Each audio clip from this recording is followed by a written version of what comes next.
Biryani man God arrested.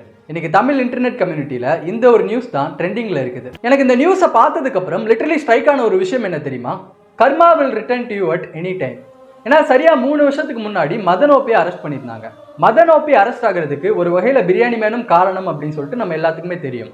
So கரெக்டாக 3 வருஷம் கழிச்சு இப்போ biryani man is getting arrested. This is what karma. நீங்க என்ன பண்றீங்களோ அதுதான் உங்களுக்கு திரும்ப நடக்கும். மதன் ஓபி கூட அந்த டைம்ல சொல்லியிருப்பாரு, லைக் அவர் ஜெயிலுக்கு போயிட்டு வந்ததுக்கு அப்புறம் அவரோட ஆடியன்ஸ் எல்லாமே பிரியாணி மேனை பத்தி பேசுங்க, பிரியாணி மேனுக்காக ஒரு வீடியோ போடுங்க அப்படின்னு சொல்லிட்டு மதன் ஓபி கிட்ட கேட்டுட்டு இருந்தாங்க. But Madhan OP literally said let karma கேன் டிசைட். இப்போ அதுதான் நடந்திருக்குன்னு நினைக்கிறேன். நான் பல தடவை சொல்லியிருக்கேன், negativity starts from you. So அதனால நீங்க எப்போ ஒருத்தங்களுக்கு கெடுதல் நினைக்கிறீங்களோ அப்போ ஆட்டோமேட்டிக்காக உங்களுக்கு கெடுதல் நடந்தே தீரும். This is karma.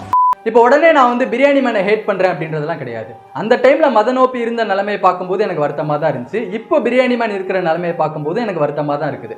But I am just trying to say, வினை விதைத்தவன்